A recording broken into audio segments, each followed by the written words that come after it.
I beg you to try it, Patricia. Let me get this straight, Carla. You disagree on the weapon, you disagree on the number of blows. Listen to me, Patricia. You were there once in your life. Hey people, Trish Wood here. We are going to do a deep dive today into a lot of interesting things that are happening on the trans extremism front. It's getting a lot of attention, this topic these days, but please stick around because we've got some really interesting new things to report. And we have an amazing guest, a fellow by the name of James Esses, all the way from the UK. He's got an amazing story. He's terribly, terribly clever to boot.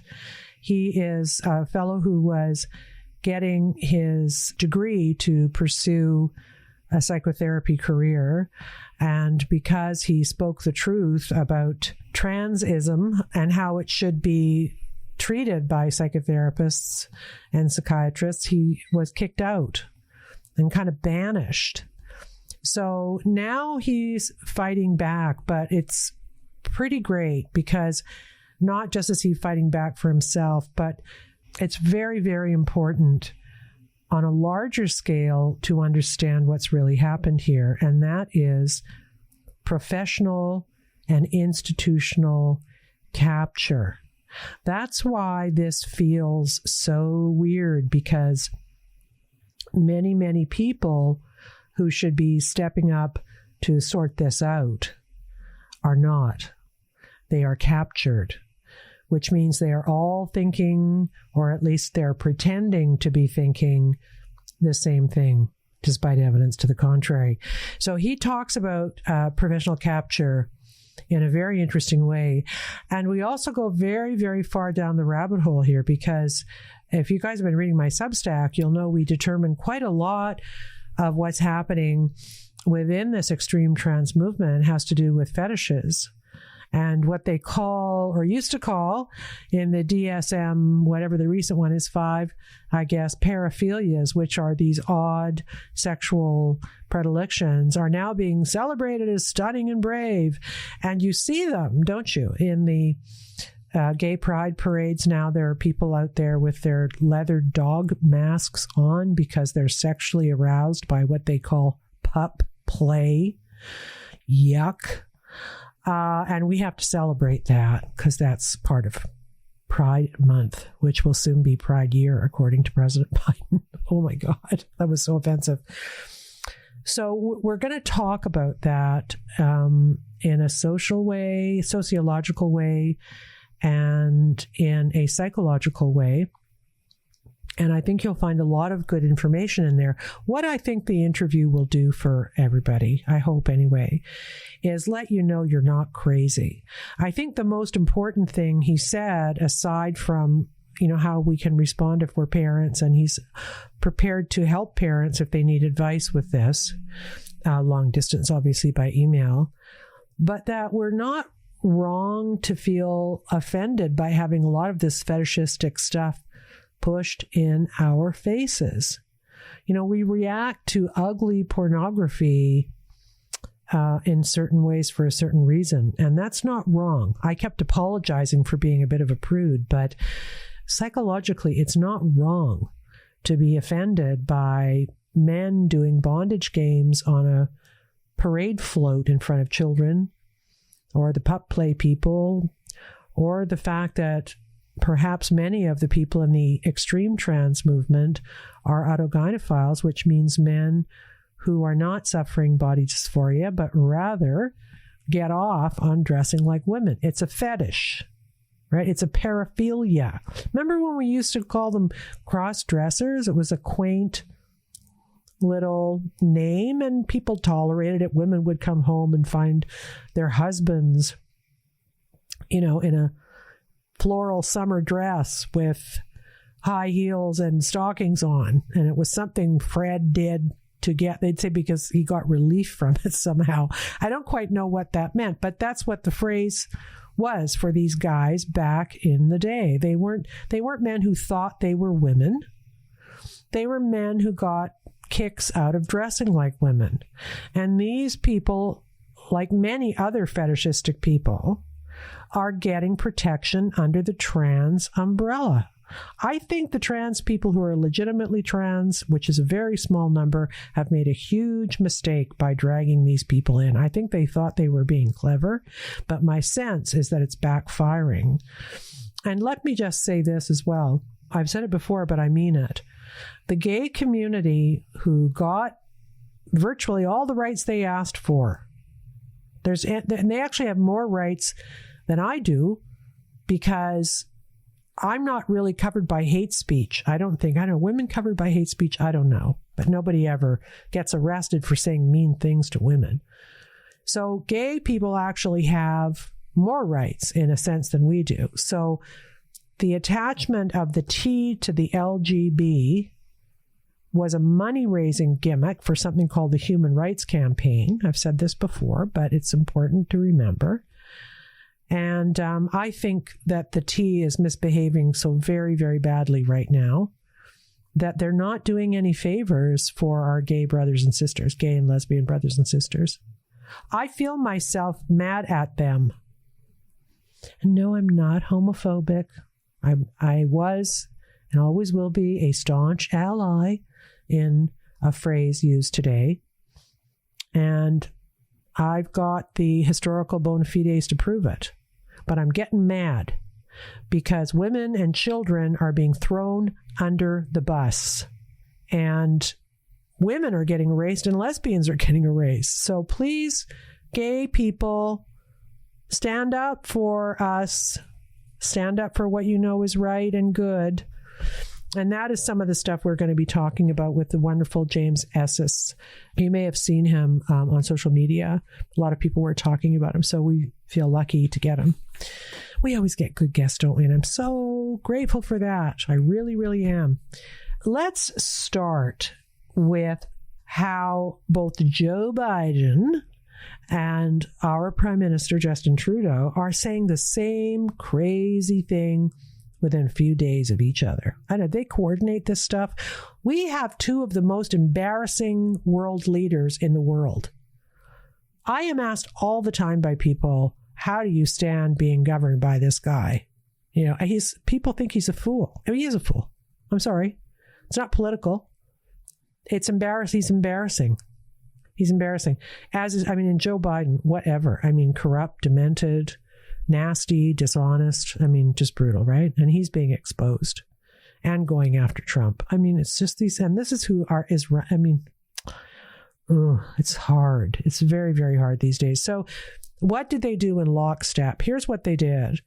They both made statements suggesting that our children in America and in Canada belong not to us, but rather to the state.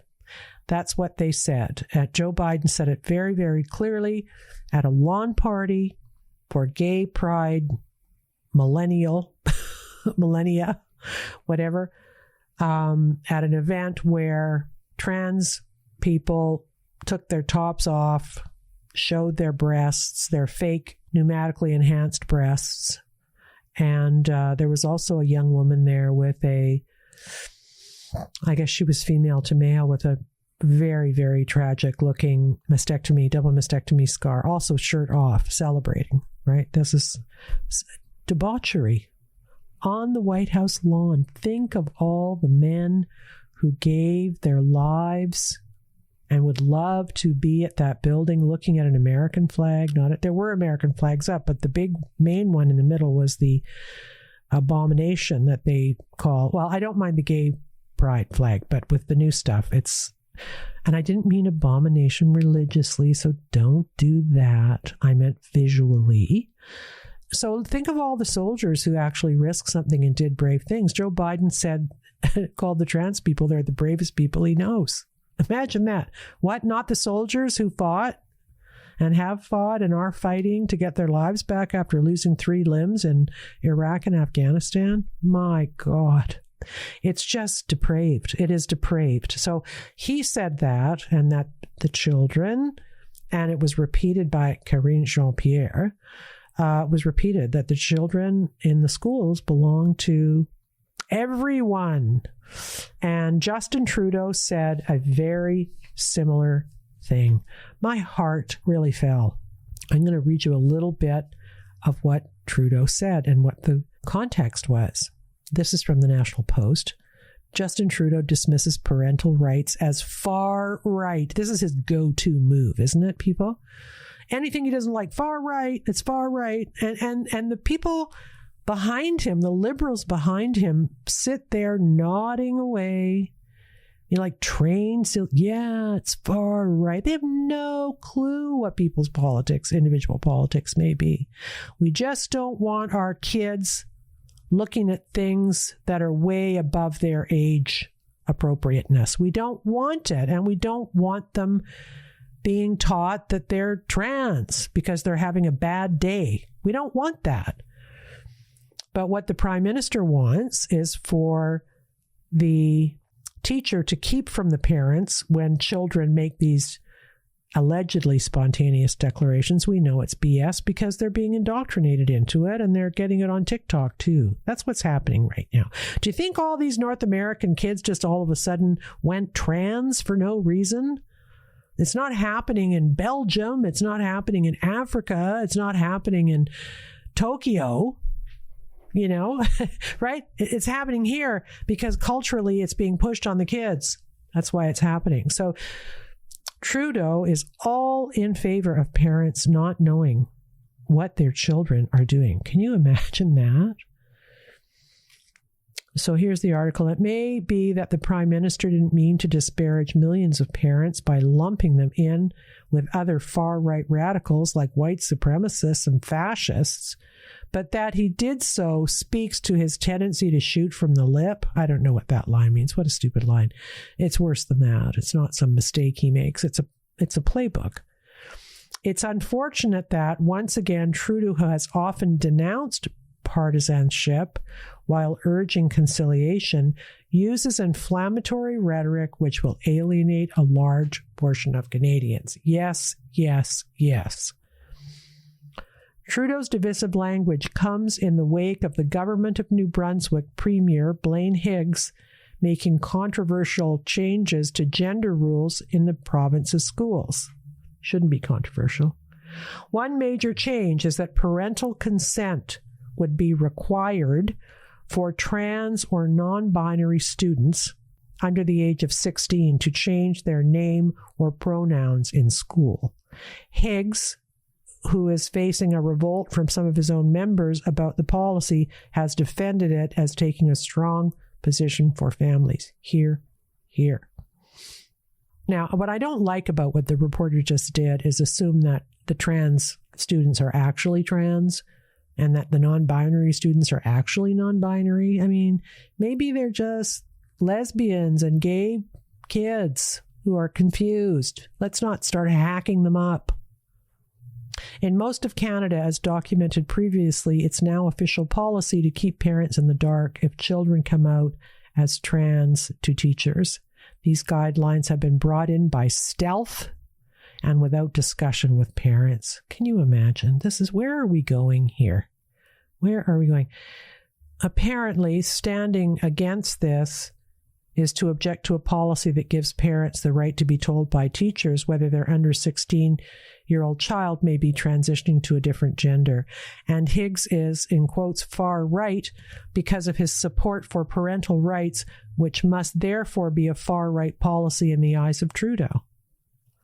Hopeless. So let me just say this. Parental rights are children's rights up to a certain age, aren't they? Children should be listening to their parents first and foremost. That is how we create societies and cultures. Anything else is nonsense, and I hate to do this on this story, but I'm going to do it. The last time the government thought that raising the children of the country, in this case First Nations children, and taking them away to be brought up by people who think they know best, i.e. residential schools, it didn't really work out so well, did it? I think collectively, look, there are versions of the story that I think are overblown and not provable, but I think as a nation we've all agreed that residential schools and what happened there are a stain on the country. I think we all agree with that. And why did that happen? Because the government decided that parents didn't have any rights over their kids and that they knew better. That's what happens, you see? So what utter hypocrisy with this guy. He is unbelievable. Okay, I want to just mention a story because this is a kind of propaganda that moves in if there's ever a vacuum in this. So what's been happening around the trans rights stuff, especially with children, there's been a few victories for people who are saying this is going too far in many ways.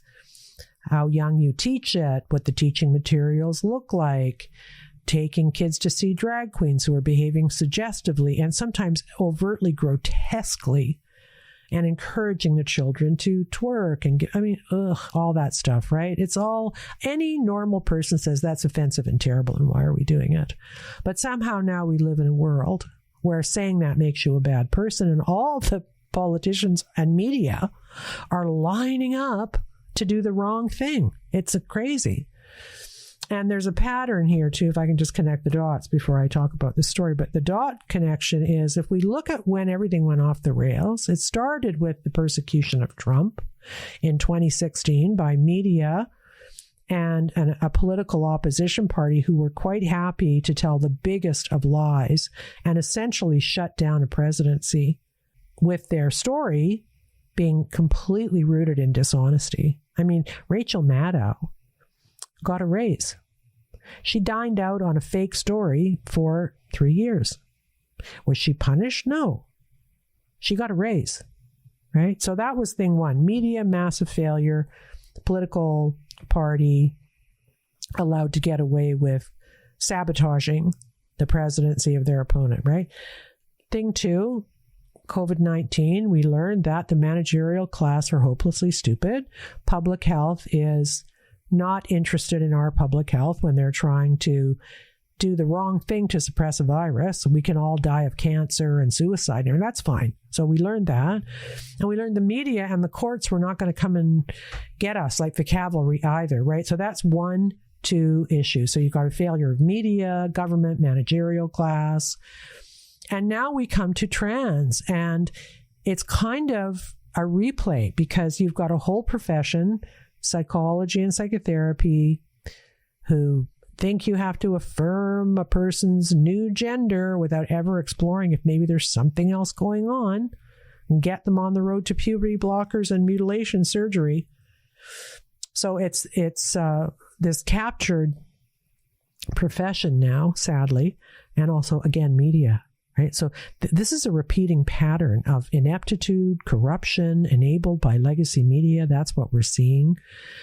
And I hope by saying it that way, maybe it makes it a little bit easier for you to absorb. So here's a story by Bruce Arthur, one of the most COVIDian reporters ever, and terrible to people who weren't vaccinated. He was a monster.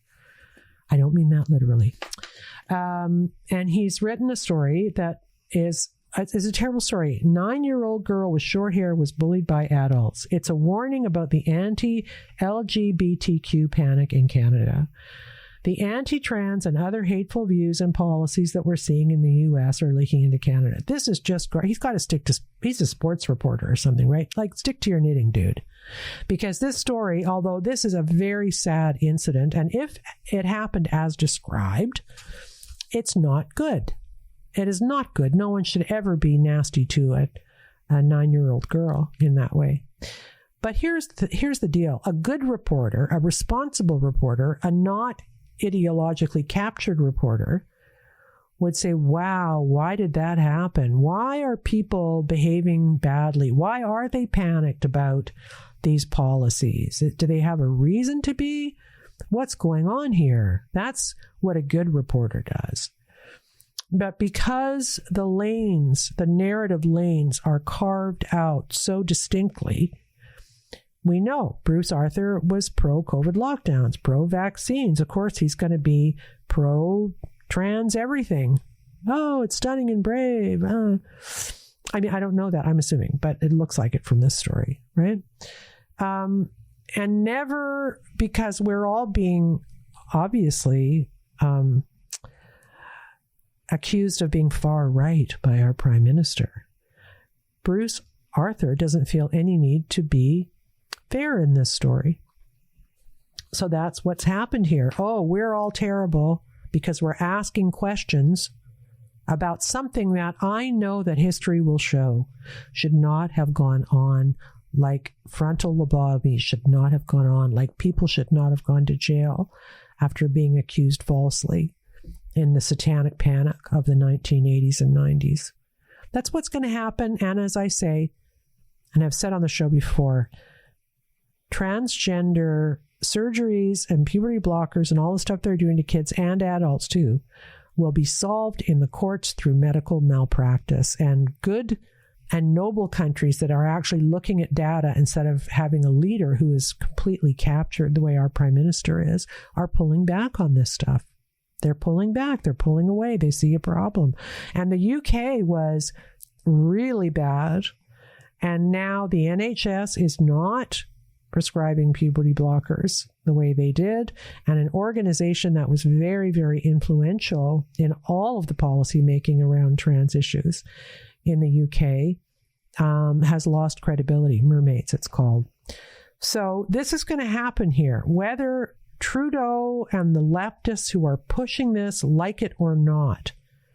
You cannot sloppily allow children, our children, all children, many of whom are hurting now, especially after lockdowns. They're addicted to their screens. They're on their phones constantly. They don't know who they are. Some poor gay kid is told by a teacher that if you're feeling uncomfortable in your own body, maybe you're trans. Maybe you're actually a woman.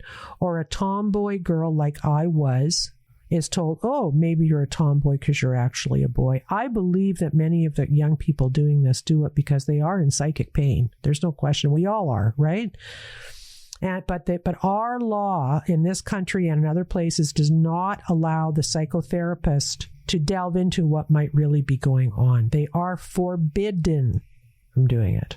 They are forbidden. They must affirm a self-diagnosing child who's been exposed to all kinds of corrupting ideas about gender from these green-haired teachers who have an agenda. It's bizarre. Who would ever have thought?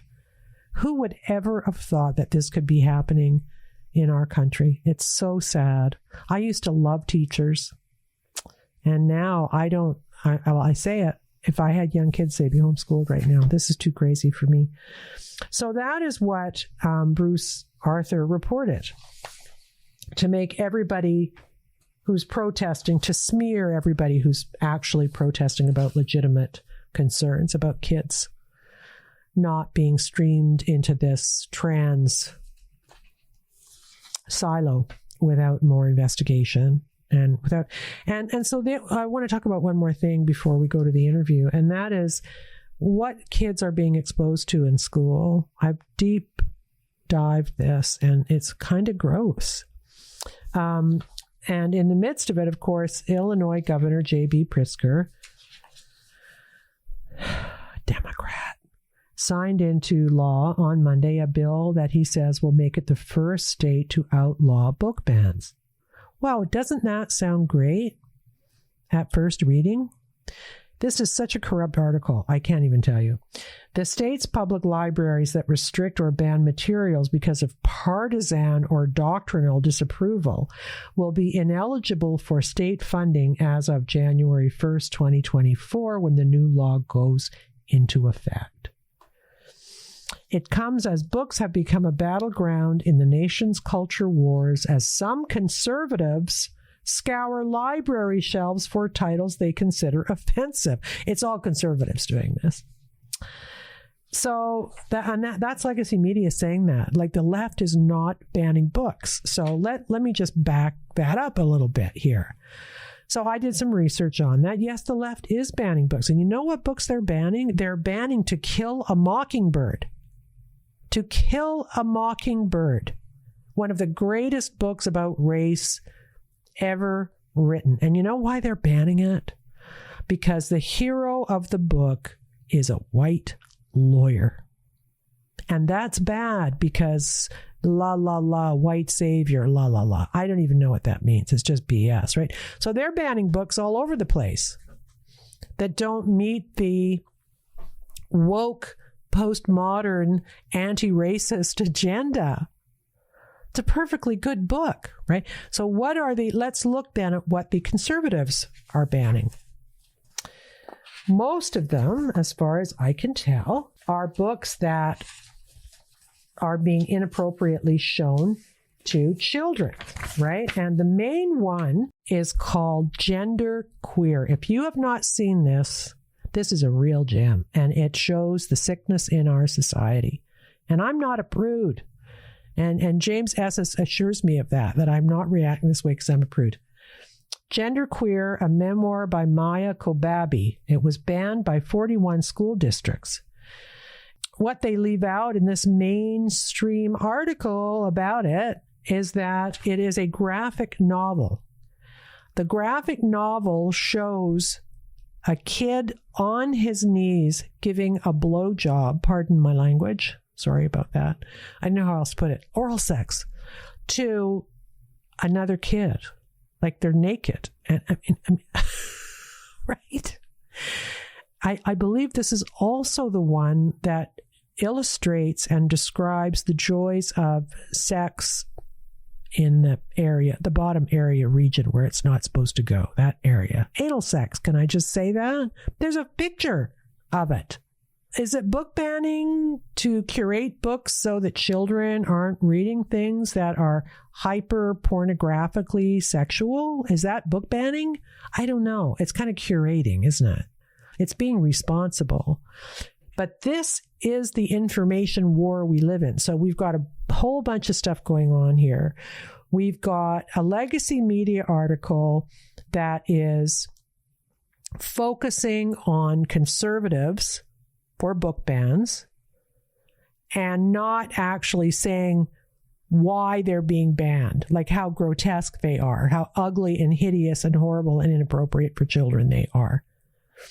I didn't know about anal sex until I was 30 or something and reading a Jacqueline Suzanne novel. And you know what? There's nothing wrong with that. It's called protected innocence. We don't all have to know every weird thing that people do. And my guess, as a pretty intuitive person, is that children who are having this suggested to them at a young age will be damaged by it. I do think that, and it will create all kinds of weird new paraphilias and fetishes in kids. It's just ridiculous. Do you really want to convince a kid who's, just not to be too graphic, but I want to get this out here, a kid who sees the bum as a place that poo comes out of, do you really think they're equipped to then turn around and see it as a sexual thing too? Do you really think at that age they're able to put that stuff together? They just think it's a gross thing. And they probably should think it's a gross thing until they're grown-ups. I'm sorry to be so graphic, but they're doing this to us, so we have to talk about it. So this article, all the book banning is by the conservatives, and they're terrible people because they don't want, Ibrahim Kendi's latest anti-racist book in there. But actually, the book that's most banned is this Gender Queer. But there's so much dishonesty there, right? The whole thing, the article's dishonest.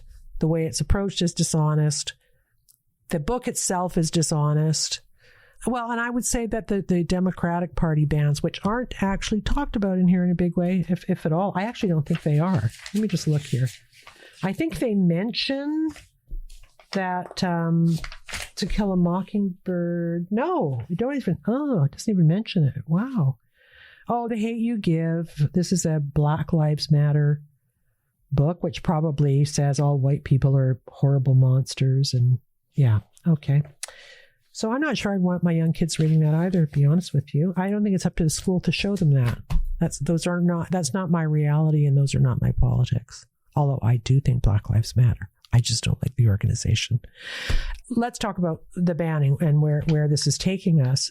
What actually is happening in the book banning world is, and it was a very good example of it, is the Abigail Schreier book, which is called Irreversible Damage, The Transgender Craze Seducing Our Daughters. It's a very science-based book, and it's the one that really first proffered the idea that social contagion is the reason that all these young women are thinking they're men now, right? So that's kind of important. And the last thing I want to say on this subject is that they are rewriting books too. They are rewriting Roald Dahl, one of my favorite writers for kids of many, many books. And they're doing the silliest things about it. You know, they're taking out the word fat, making it the person big. Like, I don't want these nutty wokeists destroying the canon of English novels.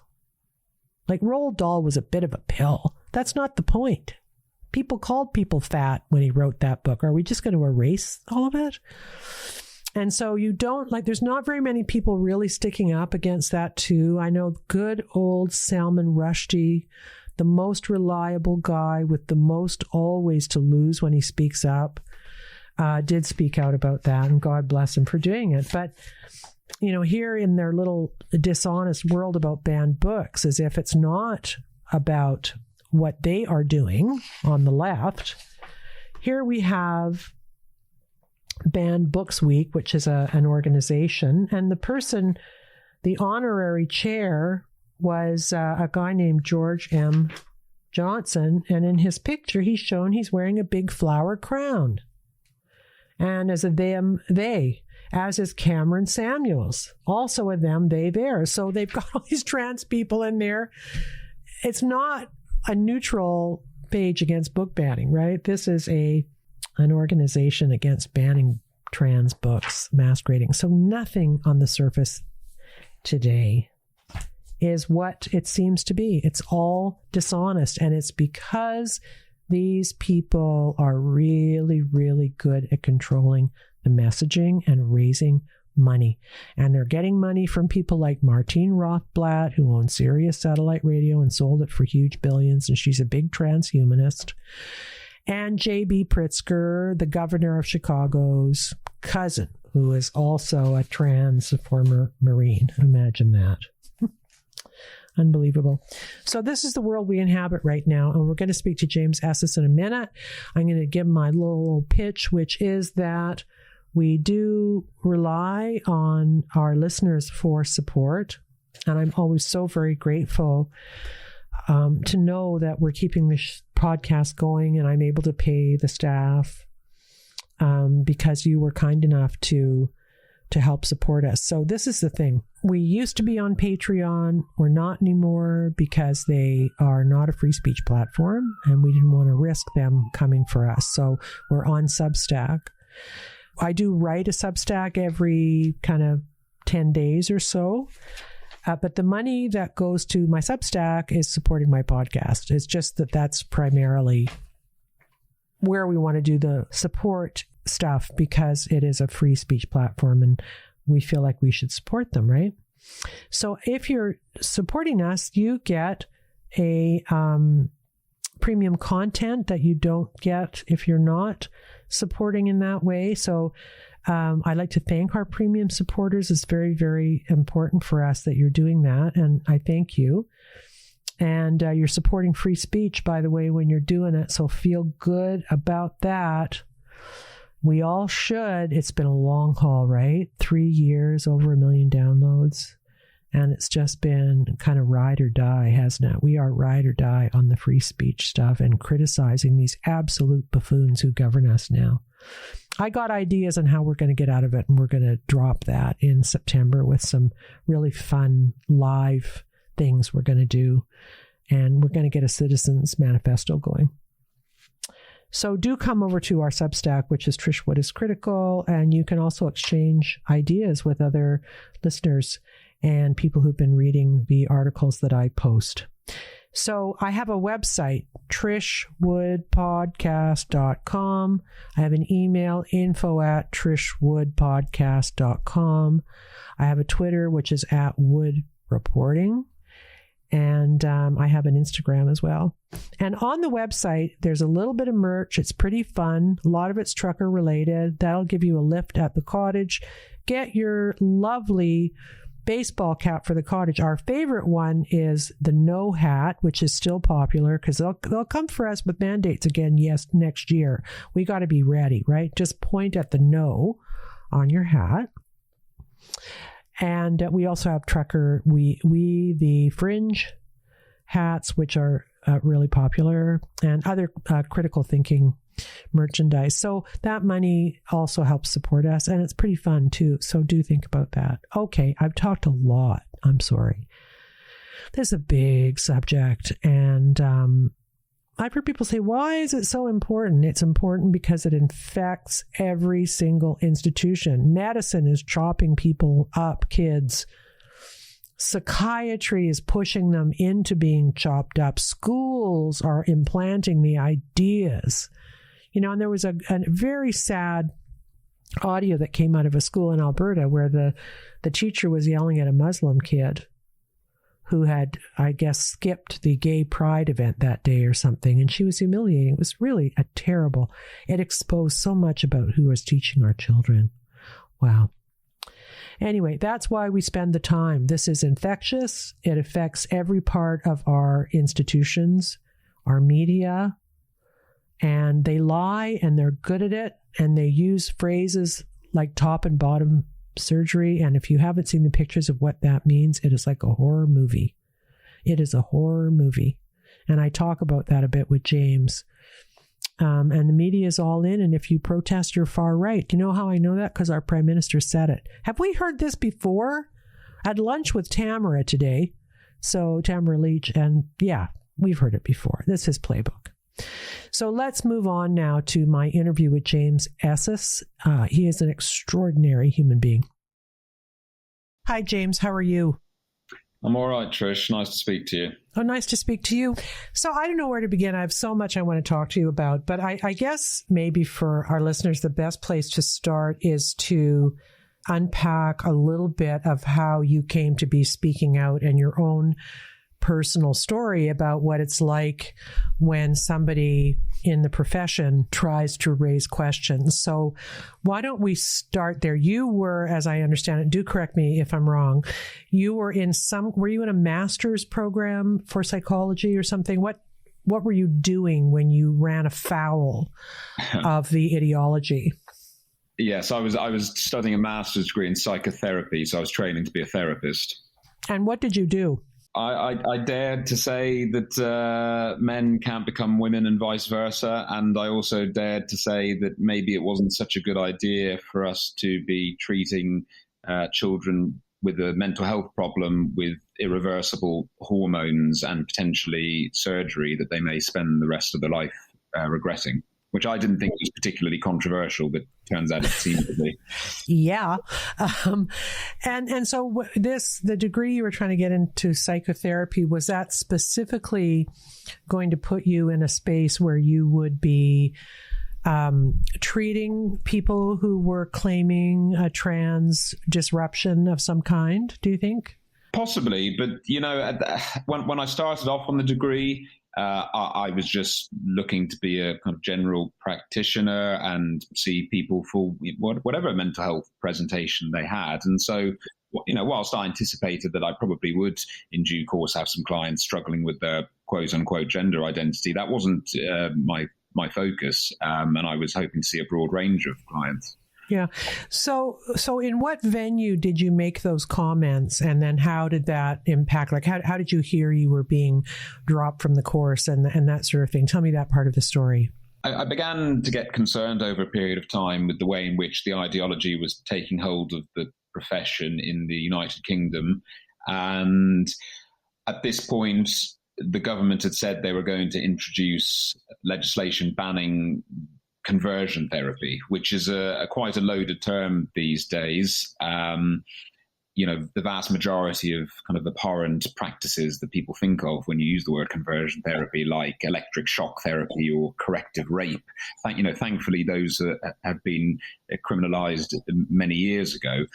This was basically looking to clamp down on forms of talking therapy. And I was very worried, as many other clinicians are, that this would have a real chilling effect on the therapy profession. It would basically, we were concerned, would force therapists into nodding along when a client or a child says to them, I want to medically transition, like a nodding dog. And we felt that's not what we should be doing ethically. So I bandied together with a group of other therapists and trainee therapists in the UK.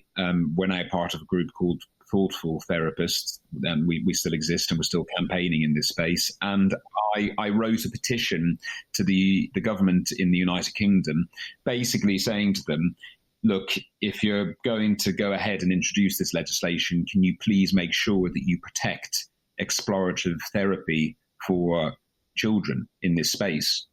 That was basically the catalyst for everything that followed. I did the petition, I did a few interviews and a bit on social media, and then out of the blue in mid-May of 2021, I get an email from the Deputy Chief Executive Officer of my place of study telling me that they wanted to have an informal chat because of some complaints that had been made about me. They never told me the nature of those complaints. I agreed. We set a date for the informal chat. Less than 24 hours later, I receive another email from the same woman, and I'm told, in effect, that I'm being expelled with immediate effect. Oof. And that the informal chat was not going to be going ahead. Wow. That is really, really scary.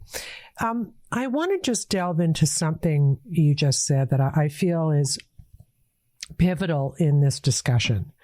And that is the debate around whether psychotherapy is actually fact-finding or purely therapeutic, right? And the reason I put it that way is exactly the point you're making, that if someone comes to you, let's say it's a 17-year-old person, and they say, I'm struggling, I'm a boy, but I think maybe I'm a girl.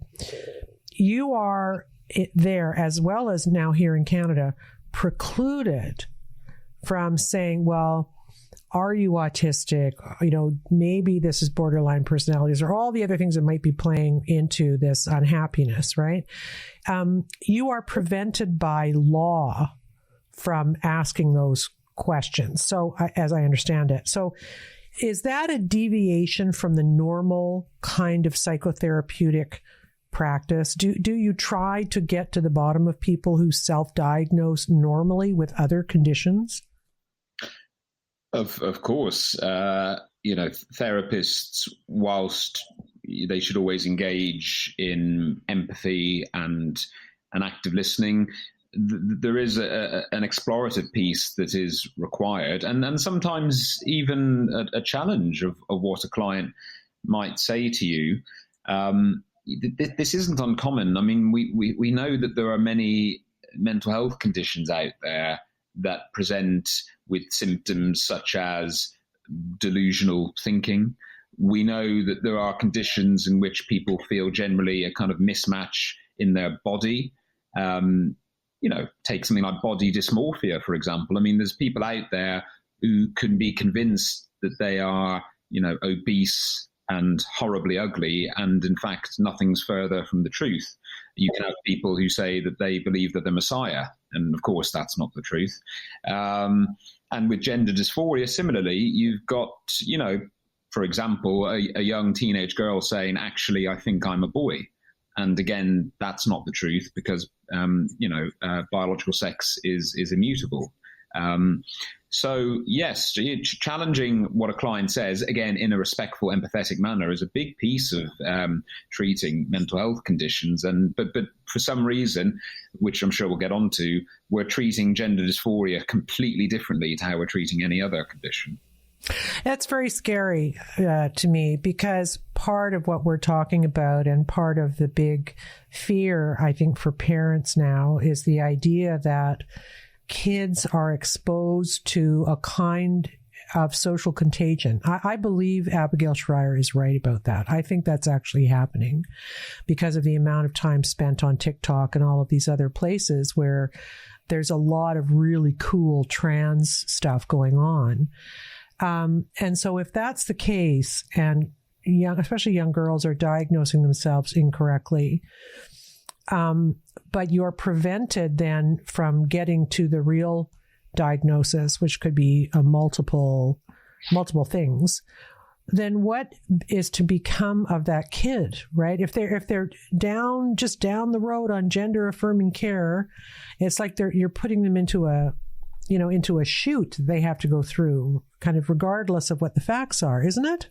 Is that what's happening? Well, it certainly sets them down a path that might be difficult to get off, because who is there to offer that challenge and to offer those safeguards? I mean, I'm learning more and more of the fact that children, particularly younger children, are being taught this stuff in school. And then, as you say, they're going home and they're on their phones or computers and then being fed it through social media. And then if they do go to a therapist, well, most therapists out there would seemingly just, as I said, be a nodding dog and won't even act as a kind of gatekeeper for this. So it's setting them down a very dangerous path. Whereas, what I've always said is that, and I've also spoken to a lot of detransitioners who tell me time and time again, I don't believe that adults should have ever let me make that decision in the first place. Yeah. So now with retrospect, they're wishing that someone had stepped in to safeguard them.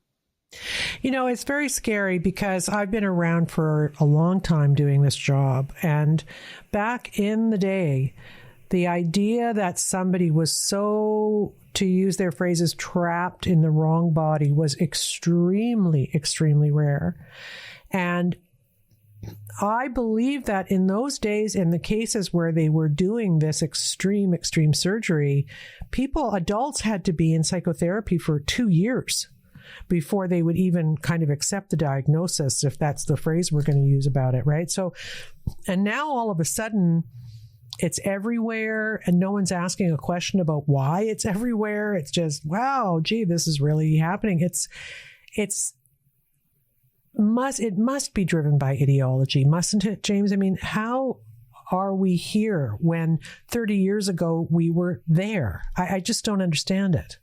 It's precisely as you've identified, Trish. The powers that be, particularly within the medical and mental health professions, are completely bought into this ideology. I mean, if we look at the most recent set of guidelines handed down by the World Professional Association for Transgender Health, and these are guidelines that governments and health bodies use across the world, it is completely and utterly grounded in ideology. And they've recommended that therapy should never be mandatory in advance of a child receiving puberty blockers, hormones, or surgery. They've advised doing away with any age limits whatsoever for surgery, which means that a young girl as young as 8, 9 years old could be receiving a double mastectomy, technically, according to their guidelines. They even said that they want to recognize eunuchs as a new category of gender identity. These are people who want to be castrated. I saw that. Yeah. So, if the individuals making these guidelines are coming out with this type of stuff, it tells you that there's ideology underlining it. And you only need to look at some of the individuals who are sitting on the boards making these decisions. I mean, one of the individuals who was sat on this WPATH board was Susie Green, who is the former CEO of a UK-based quote-unquote charity called Mermaids, which is currently being investigated by the UK's Charity Commission for safeguarding concerns because they were sending breast binders out to young girls behind their parents' backs. That makes me so angry. I'm so glad my kids are grown, and both men, right? I don't have to deal with this, but I've said this on the show before, I think I mean it. I do mean it. I would be homeschooling my kids right now in this country if I had kids of a vulnerable age to this nonsense. I would not expose them to it. And our prime minister, just in case you missed this little gem, echoing President Biden, has made more statements about the fact that children don't belong to their parents, they belong to the state. I mean, are we living in the Soviet Union now. I just, what is up with this massive change that it's really, in a sense, a kind of parental alienation syndrome being brought about by the state, or at least by indoctrinated teachers, isn't it? It's so weird. I mean, honestly, I think the people who actually believe this stuff is probably in the relatively small numbers. I think the vast majority, including people like Trudeau, etc., I think it's nothing more than pathetic virtue signaling. Yeah. I really, because I don't understand how people who are supposedly highly educated individuals can actually believe this stuff. I mean, the science is clear. And with more and more young people coming out speaking about the irreversible harm that's been caused to them both mentally and physically, and these world leaders don't seem to give a damn. I mean, the way that Biden and Trudeau and others go on about it, they make it sound like it's some sort of wonderful fairy tale, and we should, of course, embrace everyone's identity. And they don't seem to be paying even the slightest mind to the horrific harm that's being caused to children around the world. Well, did you see the White House gay pride event that got a fair bit of attention? Yes. I think the Daily Mail picked it up. They're quite good at covering these things, the Daily Mail. But there was a trans person at this event bearing their fake breasts, and then standing beside, and this is what makes me want to cry, was a young former woman, I guess, who was flashing her mastectomy scars on a bare chest, like on the White House ground under a massive plate. I mean, I am not a prude at all. I grew up in the 70s. But this feels a little bit end of Rome-ish. And I don't I marched with gay people. I believe the state has no place in the bedrooms of the nation, which is what Justin's very smart father, Pierre, said. I agree with that. But the pushing of this on me, and I think other well-meaning people visually, is really, really hard. It feels insulting, and it feels aggressive. And I almost feel like, how much more of this do we have to take, or are we expected to swallow when it's going against all of the ways we kind of perceived, decency and good behavior? I know that sounds really prudish, but that's how I feel right now. Do you understand that feeling? I don't think you're being a prude at all, to be honest. I mean, there's so many layers to this. The first layer is that it was just inherently disrespectful to do that type of thing, given the setting. The second aspect is this kind of hyper sexualization of society. And, these individuals don't seem to pay any mind to whether children are there or going to be observing. I mean, this wasn't some kind of softcore pornographic shoot. This is, the world's media was kind of there for this event. And so they would have known who's going to be viewing this, but they don't seem to give a damn. And then the third layer is, and particularly in relation to those double mastectomy scars, it's the glorification of mutilation. Oh. That's how I'm going to put it. What a brilliant way to put it. That's so smart. Yes, I think that's a really, really good way of putting it, because it's like they're pushing the norms away, that things that probably my generation held to be true are being blown up in this way. And for me, honestly, this sounds really old-fashioned. But for Joe Biden to say that these are the bravest people he knows on the grounds of the White House, where multiple war amputees have appeared, I mean, I'm telling you, I just thought, is this guy insane? Or is this some kind of a psyop, that we're all going to be driven to the edge of sanity and they benefit from that? I couldn't possibly understand why his comms people would let him make that speech. It was bizarre. Well, I mean, that's another conversation altogether. But I think with him, it's because they know they can, because he's, yeah. I mean, I don't think many view him as anything other than a kind of mouthpiece or a puppet for whatever those behind him want to push. So, I'm not convinced he even necessarily, understands the nature of what he's saying in this regard. But, I agree. Yeah, we're seeing this across the. It's not just in Canada and the States. I'm seeing it in Ireland as well. I'm seeing it in the UK. I mean, our government and the Conservative Party over here. I just did a quick kind of scope the other day, and our current Prime Minister is the only major political party leader in the United Kingdom who doesn't believe that women can have a penis. So that tells you about the state of play of modern day politics. Well, and Ireland is walking down a very tough road on the censorship issue. I don't know if that bill has actually passed or not, but it would criminalize even raising issues about trans ideology and speech, as I understand it. So that frightens me greatly.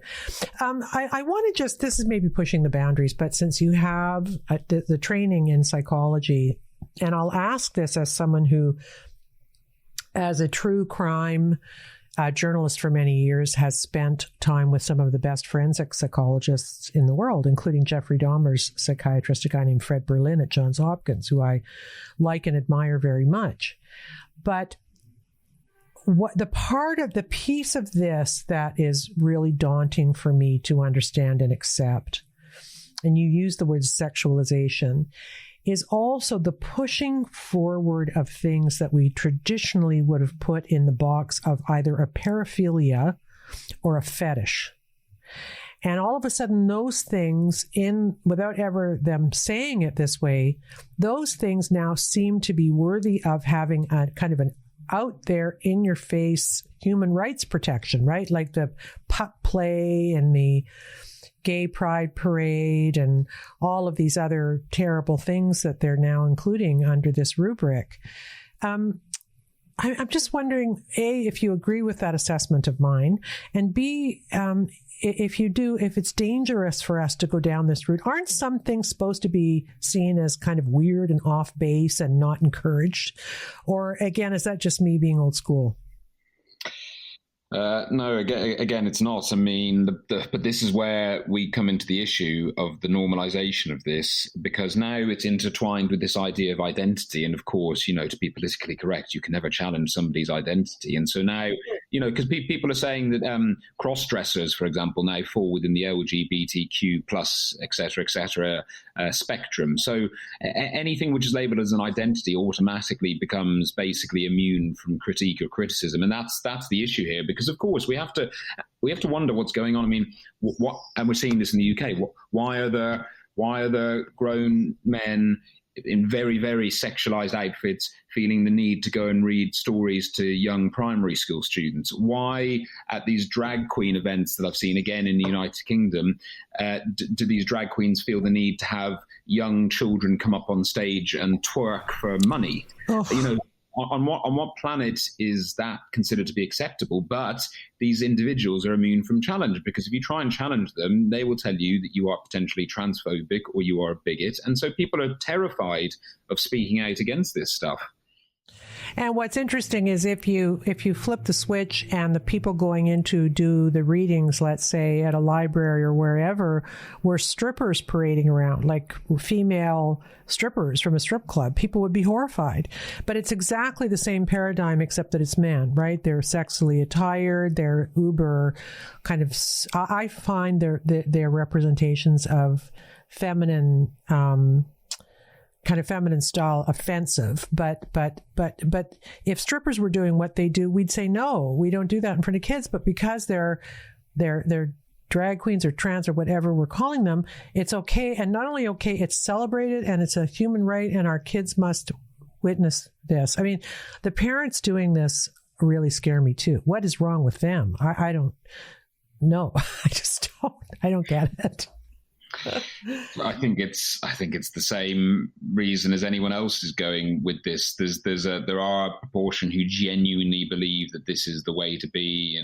It's almost like a kind of religious fervor, and for many, I think they just want an easy life, and I think they're happy to go along with it to try and signal how virtuous they are. And then there's another cohort altogether who are actually just too scared to speak out because they're worried that, people are going to come for their reputation or their livelihood, which is possible as well. So yes, there's been a lot of parents out there who have facilitated and enabled harm to their children.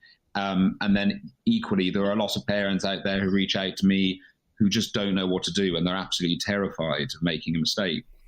Yeah, well, that's how we live now. I just want to get back to kind of the fetishization of this, because you made a really interesting point about who the trans people, so-called trans people, are, and how they've played with definitions and language in a very, very, very clever way. I mean, wow, that they have a great comms department. Do they ever?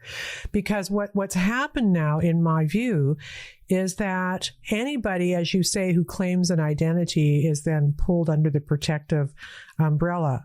But that means then that we are cheering on and protecting men who dress like women because they are sexually aroused by it. And then they get to go into a women's changing room with their junk hanging out and stare at us. And we're supposed to be quiet and just take it, or we're bad people, right? So there's an accepting of things that are kind of unhealthy and used to be illegal.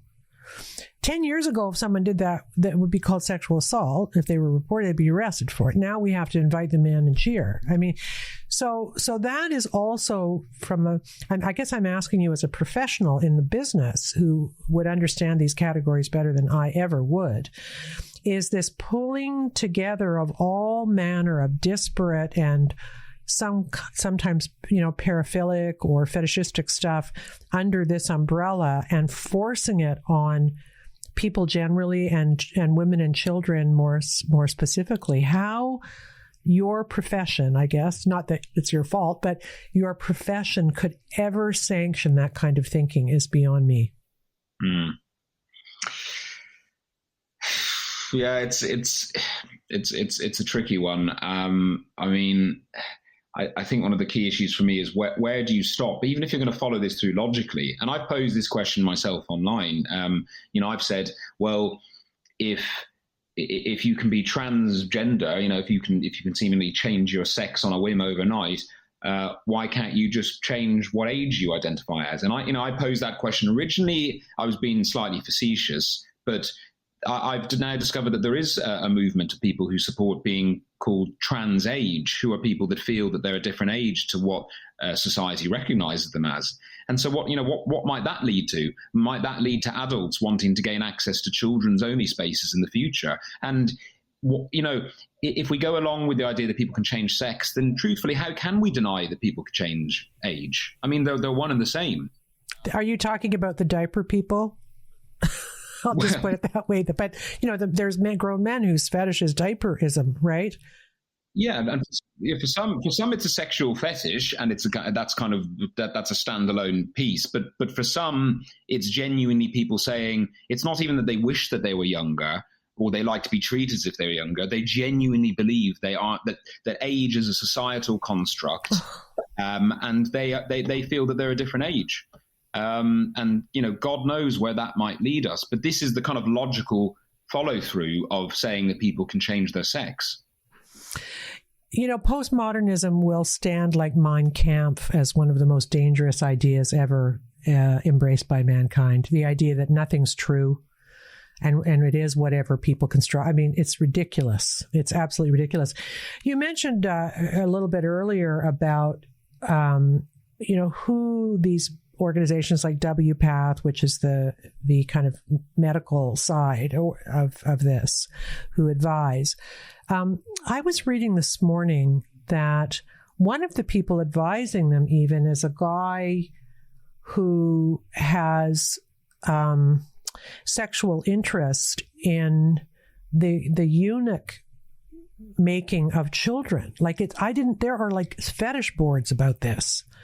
And this guy was advising, he was a university professor, I'm not going to name him, but he was advising WPATH on policy. I'm just like, it feels like there's no end of what feels to me like debauchery here. It's just the new revelations never make it better. They only make it worse.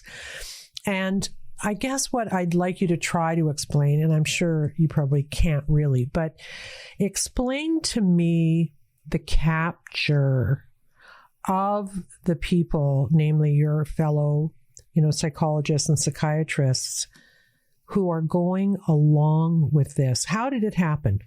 How do you explain the group thinky? I mean, beyond fear, right, of being called transphobic, there must be something else going on here to prevent them from either taking it on publicly or not participating in it. Like, how do you capture a whole profession? Not a whole profession, but a profession. Well, I think here we need to consider the fact that, gender ideology is intertwined with a lot of other social justice theories like critical race theory. All of these are now prevalent in these therapeutic bodies, and I can speak on behalf of what's going on in the United Kingdom. I think people who are happy to support these beliefs have managed to get themselves into positions of power. But I think there's also an element of the types of people who are seeking to practice this profession these days. It's got a very different look and feel to psychotherapists of the past, and I've come across training institutes in the United Kingdom, for example, who will say that, we should basically disregard, historic psychological and psychotherapeutic theories because they were written by a bunch of old white men. Oh. So that might give you an understanding of the types of individuals who are now seeking to practice in this. And they clearly want to kind of, throw off the shackles in their eyes. I'm hearing of therapy courses in the UK seeking to become decolonized, whatever that means. And so you've got individuals who I think are seeking to practice psychotherapy to be honest, first and foremost, as activists, and secondary as therapists. I'm seeing the similar thing with teachers. I'm seeing a similar thing in other professions as well, where people consider themselves to be activists more than anything else. Well, journalism and public health, both, right? Both of those professions, they justify bad behavior by seeing the world through an activist lens. Oh, completely. I mean, we had a ludicrous scenario recently, I don't know if you saw it, where Kathleen Stock, who's a prominent women's rights campaigner and also speaks out about gender ideology in the UK, she was speaking at Cambridge University. This is meant to be one of the beacons of academia in the entire world. And there were, trans activists there protesting, trying to shut it down. And this student who studies at Cambridge University glued themselves to the floor in front of Kathleen Stock to prevent the event from going ahead. And this student was wearing a T-shirt that said something along the lines of "Stop killing trans children." And then I went onto their Twitter profile, and what was the very first word that they used to describe themselves on their profile? It was activist. It wasn't even student. It was activist, because in their minds, that's what they're here to do, to disrupt. And I read a piece she wrote, maybe for The Spectator or some other magazine. It might have been for Toby Young or somebody, but where she was pretty gracious about that. I think given what she's been put through, the gluing of the hand to the floor that day was actually pretty good, considering look what they did to Riley Gaines in San Francisco. I mean, she was chased down the hallway by screaming children. I mean, teenagers, university students, and they locked her she locked herself in a room for 3 hours to escape being physically attacked, just because she didn't want to compete against Leah Thomas. I mean, right? That's not good. No, it's not. No, it's not. I mean, I'm all for free speech, of course, and I'm all for people who want to protest. But this isn't protest. This is attempting to cancel people, shut them down including through things like physical intimidation and threats of violence, which is what Riley underwent, and that's not okay. But the flip side of that is, and this is what gives me optimism and reassurance, is that the fact that people and these activists resort to those kind of threats and vitriol and name calling tells me that they don't actually have a leg to stand on in terms of making proper, strong arguments. But, so I'm yet to come across people who have a strong rebuttal for the points that I make. They simply engage in name calling. And so that tells me that I'm on the right track in terms of my thinking. Well, what argument do they make now? I mean, what I mostly hear is this sort of suicide, like you must trans your kid, or what is it? I'd rather have a live boy than that terrible thing they do to parents, right? What is their argument? Because it's not science, is it? No, it's not. Although, again, you see, we're living in this postmodernistic world we live in. People can twist things to suit their aim. So I'm often told on social media that I am anti-science, which it makes no sense whatsoever. It's almost this kind of very childlike state where you basically just accuse somebody of the exact same thing they've accused you of, and just pretend that it's all right. But it makes no logical sense. There is a lot of weaponizing of mental ill health. We had this in the UK Parliament just a couple of days ago. On Monday, there was a debate around the meaning of biological sex in our legislation, and one of our members of Parliament read out, who's a trans activist, I would say, read out testimonial from one of their constituents, basically saying, "Well, if the law changes, then I might as well kill myself." And that's, for a member of Parliament to read this out in the way that they did, it's weaponizing suicide, and that's highly dangerous and highly unprofessional.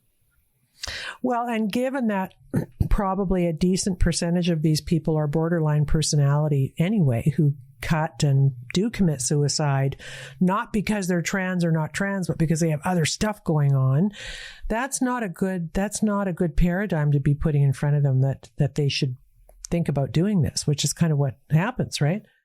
Well, I mean, look, suicide, and this is borne out in everything we know about the nature of it, is that it is complex and it is impossible in the vast majority of cases to distill into a reason as to why someone, killed themselves. It's often a multitude of factors that are played into it. But also, when it comes to gender dysphoria, we know that it coexists alongside a number of other mental health conditions, as you've already mentioned, autism, but equally, there are many other types of comorbidities that exist. And so this kind of overly simplistic argument of, well, if we don't allow them to medically transition, they'll kill themselves. As I say, it's not borne out in studies and evidence, but also it's just highly dangerous. And it plays on people's fears. And then no wonder parents feel compelled to go along with this stuff.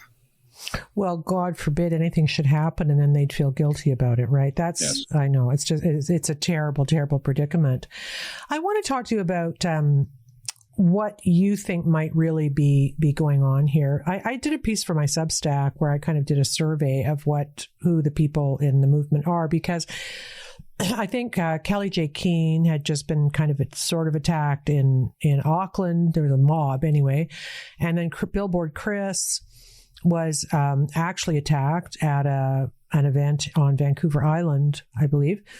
And then there was the trans shooting in Nashville as well. So there's kind of a ramping up of various kinds of trans people. But the ones in Auckland and the ones who attacked Billboard Chris seem to be of a certain ilk, which is the still really masculine looking, kind of older, super angry men who may be the autogynephiles. There's something aggressive and hateful about their approach to protesting on their own behalfs. Do we know who those guys are? I actually saw a piece that said, I thought they reminded me a bit of the incel group, right? And I found there is some stuff online about incels becoming trans women because people were nicer to them when they became trans. It was like so weird. And I thought, wow, because it did feel like there was some kind of paradigm that you could overlay about that. But do you know who these aggressive, nasty, mean people are who are attacking in the protests that are happening, like the Kelly J and the Billboard Chris and that? Have you thought about which particular flavor of trans people they might be? I mean, so often that I don't think they're even necessarily trans identifying themselves. I think there are a lot of people who would call themselves allies, in many ways. But I'm not going to kind of try and collectively diagnose groups of people I've never met. But we can pick up on certain characteristics that we're seeing, particularly at these quote unquote protests. And as you've identified, there was a hell of a lot of anger. There is often a lot of anger directed towards women in particular, although we see violence and threats happen across both sides. But, what Kelly J. Keane and other similar individuals have faced, I think there is an element of men trying to shut down women. I think that is part of it. I think for some, they simply just want to disrupt the status quo. I mean, because that's kind of the logical endpoint of postmodernism, because if everything's up for grabs, if everything's debatable, then nothing matters anymore. And I think some people want to cause a bit of anarchy in their own way as well. And then you've got individuals who genuinely believe that, and they've convinced themselves, and it's partly messages they've received from elsewhere, they genuinely believe that people like myself, like Chris, like Kelly J. Keane, are akin to the devil. I come from a Jewish background, but I quite often get called a Nazi and things like that. And so, people like myself and others have been built up to be in some way evil. And so that's how people view us. They view you as a bigot, and that's it. And they don't even try and get to grips with exactly what you're saying, nor do they dare to try and have a conversation with you, because, to do so would, of course, be too overwhelming for them. Instead, it's far easier for them to just paint you as some sort of monster. But that's why there's very little dialogue happening between the trenches, as it were. I mean, I will often put out on social media an open invitation, for anyone on the other side of the argument who wants to set up a kind of public debate with me on neutral territory, a respectful open debate. And to this day, I've never had someone actually in good faith accept that offer, because I don't think they're willing to engage on that level. They're happy to just sling mud and shout abuse from afar. Well, that's interesting, because we saw that, didn't we, in What is a Woman? I thought Melt Walsh was great in his encounters with professionals and remaining calm in the face of absurd pronouncements. But when challenged, they had no answer. It was, you're a transphobe, or I'm ending the interview, or, we saw that over and over again. And it feels kind of like Invasion of the Body Snatchers, right? When confronted with information that kind of maybe shakes up their worldview of this subject, they kind of go on tilt. I mean, they can't take it. It's like saying something about Scientology to a Scientologist, L. Ron Hubbard's not real.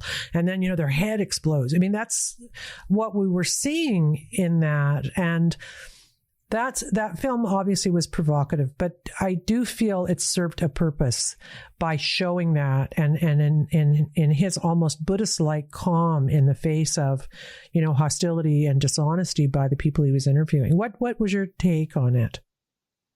I also think it's a hugely important film, particularly because it's putting a spotlight on individuals who generally people in the public aren't coming across, because, as I've said already, a lot of these trans activists, they believe in kind of hashtag no debate. They're often not willing to appear on these public panels. Yeah. They'll refuse to appear at events if they're speaking opposite somebody who they don't like or disagree with. And so we often don't really get to hear what they truly think in that kind of setting. So that's why it was so incredible, because here they are sat having, at least at the beginning, a pretty respectful conversation. And then you see them asked a question that they can't come up with an answer to. And then you see a complete shift in them. And all they've got is kind of incandescent rage. I mean, it was, there were some amusing parts of it, of course, but more than anything, it was just shocking, actually. And again, a lot of the people interviewed as part of this are professionals and who are facilitating a lot of the harm that's going on out there. Well, you know what it reminded me of? Just to toot my own horn a bit so you understand something that happened to me, because I think you should look into it if you can. Back in the 90s, I did 2 documentaries exposing the folly of multiple personality disorder, satanic ritual abuse, and recovered memory syndrome, which were all kind of tied in together. And they, for me anyway, were the kind of trans ideological capture of a profession. And what was happening was, at the McMartin preschool, for instance, they children falsely accused the people running it of, running a satanic cult and murdering babies in the basement and all these things that clearly did not happen. And many innocent people went to jail, and well-known psychologists and psychiatrists were giving evidence in these cases based on nothing, like no evidence. And it was driven by, at least in my view, it was driven by the newly formed idea that women and children should be listened to when they report sexual abuse. right? That was a new idea that the courts should listen, that women shouldn't be forced to prove everything. And that sort of thing was happening. And Oprah embraced it. And then it went on and on for years and until it was stopped mostly by medical malpractice litigation, which I think is what's going to happen here in 5 years, right? That they'll shut it down because they can't afford to pay the premiums. But the paradigm, in my view, for ideologically driven nonsense in your field is that it's the recovered memory, people with 200 personalities that are holding the memory of abuse, blah, blah. And the therapists who were involved in that, many of whom were sued out of business. So do you see a connection there, or is that just me? I do. I mean, I wonder whether, because as you said that, there's been a move in society generally to kind of want to believe what people say. Yes. But I think we may have swung too far in the other direction because we now, this idea of lived experience, for example, which is basically you can't challenge anything I say whatsoever because it's how I see the world. Yeah. And we see this in other contexts as well. I see so many criminal trials being effectively prejudiced because, people are automatically assuming guilt, whereas actually that goes fundamentally against the presumption of innocence that we've got in the Western world. So I do think it may have swung too far the other way. And so, but the problem is, it's a very different thing from, let's say, just believing an adult. To be honest, it's not even a case of disbelieving. I mean, a child who says, I feel like I'm in the wrong body, I don't like my breasts, whatever, you can believe that they genuinely feel that way and that level of distress. But what you don't then follow through with is believe the idea that they must know that they are actually trapped in the wrong body, because we know that such a thing isn't possible. That's the issue with this. But I think there's been such a desire to kind of believe everyone's lived experience and everyone's truth that you simply aren't able to challenge these things nowadays. Well, it's Harry and Meghan, right? That's what... Yeah. We're Piers Morgan and they're Harry and Meghan, right? Don't get me started on those two. Well, so do you have a take? Would you venture a diagnosis on those two? I mean, I am happy to. I think they're extreme narcissists, but I also actually believe very much in the idea of folie à deux, that the two of them might not be as bad as they are together if they'd never met, that individually they may have been better and different people. But I am so tired of legacy media reporting lie after lie from those two. Although the car chase in New York kind of shut that down. I think the New Yorkers called them out, didn't they? But so... So I know we're being silly, but what do you have a view? Do you care to share on Harry and Meghan for me? For me, more than anything, it's this eternal notion of victimhood. And that isn't to say that there haven't been extraordinarily difficult times in potentially both of their lives, and people who've lived in the UK, with what happened with Harry and his mother. And, it doesn't bear thinking about. And also, you have to acknowledge that being thrust into the public limelight at such a young age in that way, it can also mess you up, and it can take its toll on you. I mean, it's a hell of a lot of pressure. So I acknowledge all of that.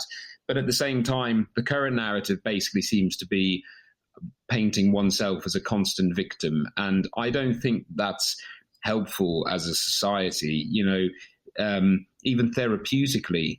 Whilst we should, of course, acknowledge when people have had wrong done to them, and of course we should be able to sit with that where people are victims, we should also try and introduce some level of resiliency in our citizens. And we see this again with children nowadays in school. And, I read that book, The Coddling of the American Mind. I thought it was a very, very worrying book, but it's exactly what we've done. We're kind of trying to, in this obsessive tendency to want to protect children, we've made them extraordinarily fragile to the point that they now feel that someone who uses the wrong pronouns is akin to literal violence. Yeah. Well, yeah. And talk about coddling. I mean, guilty as charged. I was like a super helicopter mother. My kids are great, but, they have a bit of anxiety because I was really always sort of nervous about things, and I guess that was modern parenting. But it's interesting what you say about those two, because lots of people, I mean, this is kind of the Hannah Arendt, version of it, but people go through way worse things than Harry did and don't behave as badly as he's behaved. And when I say that with some kind of force, it's really because of what happened during the period of time the Queen was dying, and the idea that he would go after the Queen and even Philip on his deathbed and not kind of even wait or think, like, that's for me where I really had a good understanding of how toxic these two people were, that they couldn't even wait to monetize their truth until Her Majesty was dead. I mean, that was just, and apparently I read a piece, I think it was in the Daily Beast or someplace, I wasn't expecting it, where people close to the Queen said that she was pretty distraught over what he was doing in her last days, dying of bone cancer. So, who does that to their grandma, Ugh, not good. No, it's not good at all. I mean, it's interesting because, the title of his memoirs was Spare. And so he likes to focus on this idea that he's in some way kind of always been treated wrong and treated differently. But actually, I would say that it's that feeling of being a spare which has caused him to act out in this way. Because, even I think about, back to a young age of him, and there was always a tendency to be a bit rebellious, a bit rogue. I mean, it's kind of understandable, again, in a sense. He's the younger brother, and he isn't destined to go on and become king and all of this, but there's always been a kind of proclivity towards attention seeking, and I think we're just seeing a kind of new form of that nowadays. And actually he's learned that it can become extremely lucrative to do so, and so being a victim seems to pay pretty well these days. And I guess we've turned against the idea that little quiet acts of kindness toward your dying father, as in her case, how she can be ignoring that guy after a stroke is like unbelievable for me. They kind of epitomize in a weird way a lot of things wrong generationally for me. I'm hard on that generation because of the narcissism and the selfishness that seems to attend it. It's probably not fair because I'm an old fart, but they seem to be the embodiment of kind of woke generational selfishness in a way that I'm uncomfortable with. But let's move on. Sorry, I like talking about them, but let's move on. But because this is a big thing. Okay, let's do the news headline first. So NHS is not allowing the puberty blockers thing. Is that correct? What's the change there? Yeah, so they've released this because there's the Tavistock, which was the kind of sole gender clinic in the UK, that's been closed down. I mean, there were long-standing safeguarding concerns about that over many years. It's been replaced with a new system, which is still being developed, and the NHS have kind of put out this interim guidance, basically. Now, they haven't specified, at what point this is going to come into force, etc. But what they've said very clearly is that their intention, as far as the future goes, is to only enable puberty blockers to be prescribed in the context of medical trials, which, I still don't believe should be happening, but I have to acknowledge is a significant step forward from where we are. They're basically acknowledging what we've been saying all along, which is that there's significant risks associated with this medication. And do you think, not to kind of personalize this for you, because it is a victory, obviously, for kids, but will this make you more palatable to your licensing body or whatever the current hurdle for you is? Well, unfortunately, these bodies still seem to be ideologically captured, but I do think it will help me in my litigation because basically everything that I originally called for, which seemed to get me expelled, is now it seems to be official government policy in the United Kingdom. So it's kind of bizarre that I got expelled for things which are now basically the mainstream political position. Well, this is a replay of COVID, isn't it? Everybody's saying, I didn't ask for lockdowns. That wasn't me. It's crazy, right? Like there's a lot of people kind of denying that they did things because obviously the science isn't backing up much of what they said, but funny how that happens. Well, yeah. But again, that comes down to the fact that people treat this as a kind of pseudo religion, as I say. Yep. I mean, there's such a strength of feeling associated with it. my former place of study, my former regulatory body who I'm taking to court, at no point have they reached out to engage with me. They seem to want to fight this all the way, and I'm ready for it. I'm looking forward to that day in court, but I don't think they could even bring themselves, even if they know that it's not looking good for them. I don't think they could even bring themselves to kind of extend an olive branch to me, because they clearly still view me and people with my beliefs as kind of evil. I can't even believe that. Let me ask you this, because it's a thing that I think we can never, ever forget. I have spent some time in the past few months studying and exploring what happens in these surgical transitions.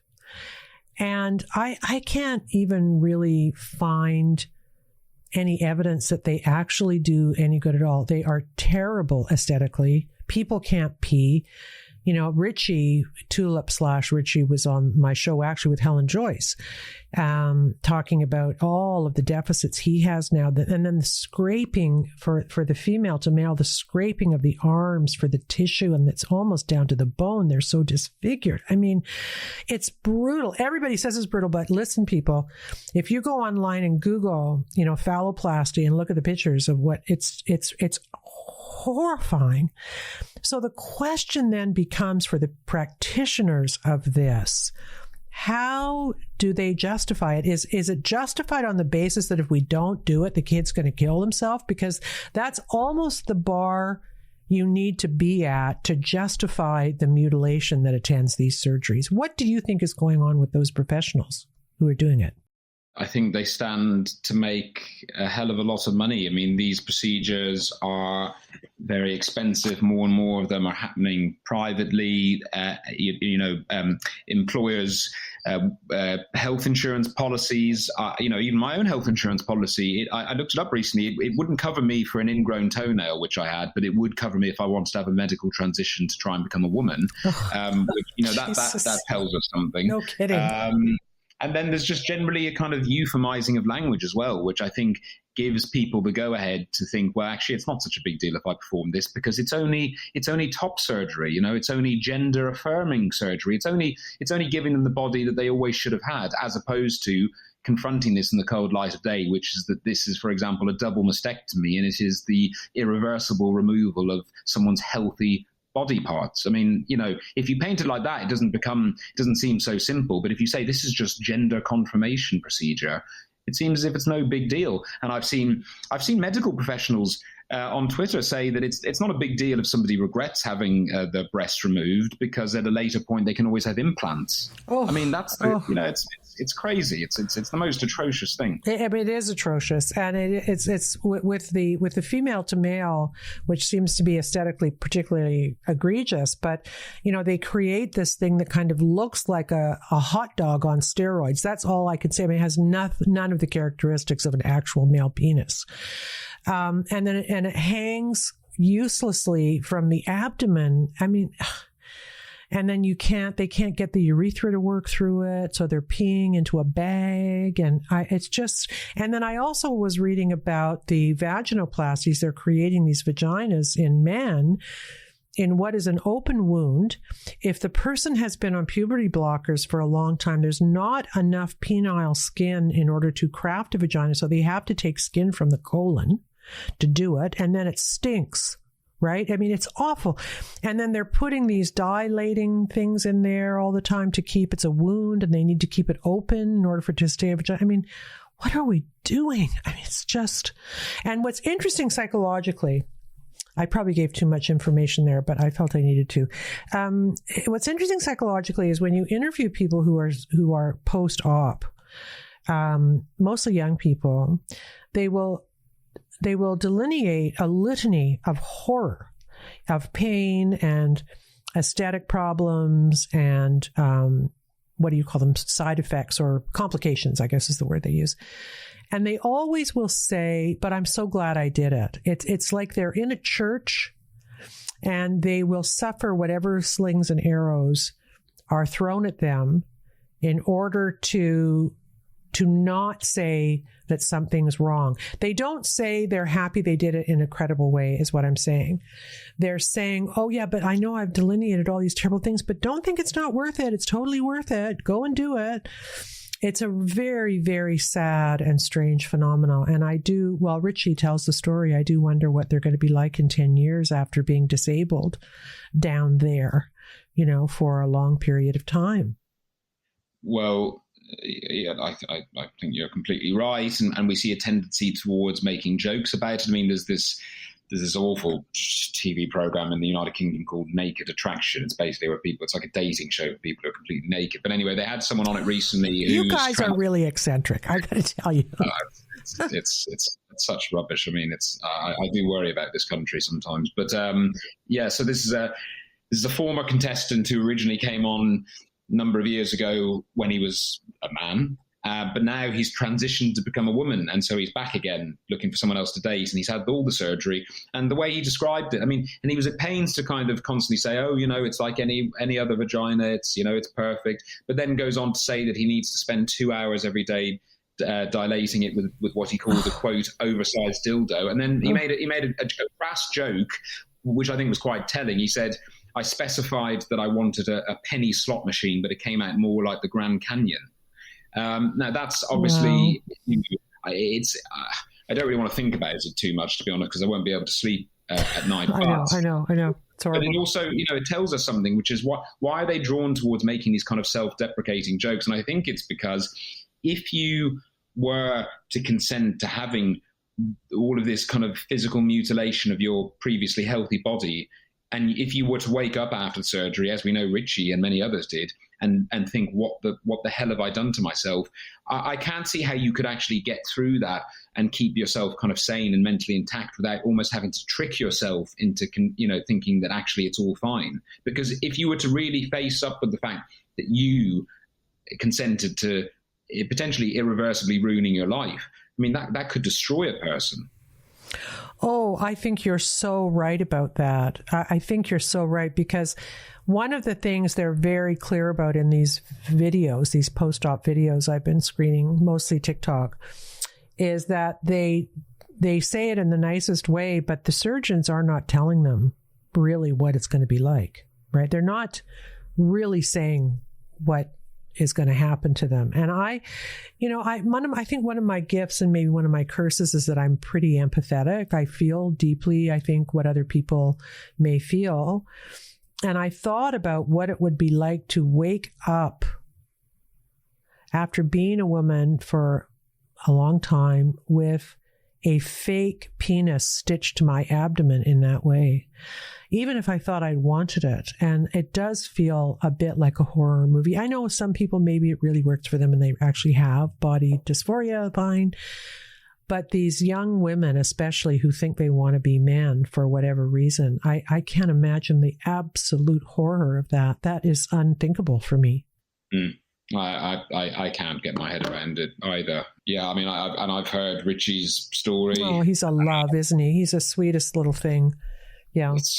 The way in which he's able to kind of talk about it, I have to take my hat off to him, and he's doing very important work now in terms of raising awareness about this. But it can't be as easy, and he's living with the consequences of those decisions every day now. But as we said before, these are decisions that I don't believe that medical professionals should be allowing anyone to make in the first place, let alone someone who's a child. Yeah. Let me ask you this, because I know we got to wrap up soon, but I do want to just ask you what your analysis is of what is going on with all these kids who are thinking this. And I see it as a failure of parenting and a failure of our culture and of our society. And I would even throw cell phone use and internet use into the pot, which I'm beginning to really feel ashamed that I let my kids have access to that stuff so early, and maybe pornography or something. I don't know. What is going on? And let me just add this caveat to what I just said. I think maybe that women, girls and boys are unhappy right now, that their lives are hard for a variety of reasons.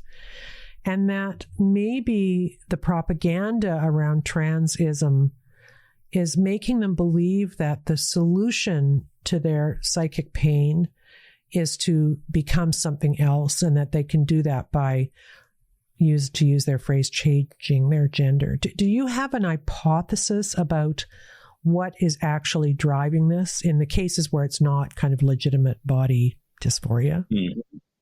Yeah, I've spent a bit of time thinking about this, and I don't like the way the word privilege is thrown about these days. But, it's interesting that in many ways, I think actually the reason that we're having such dis-ease in our young people in the Western world is because we have the privilege to have so much time to be navel gazing and spending time thinking and even obsessing over ourselves, because you can guarantee that for people who are living in war-torn countries or are facing extreme poverty, they aren't concerned about pronouns. They've got more important things to be worrying about with their lives. But in the Western world, we've become very, very good at becoming kind of obsessed with ourselves. We're the most important thing. Our identity and how others perceive us is the most important thing.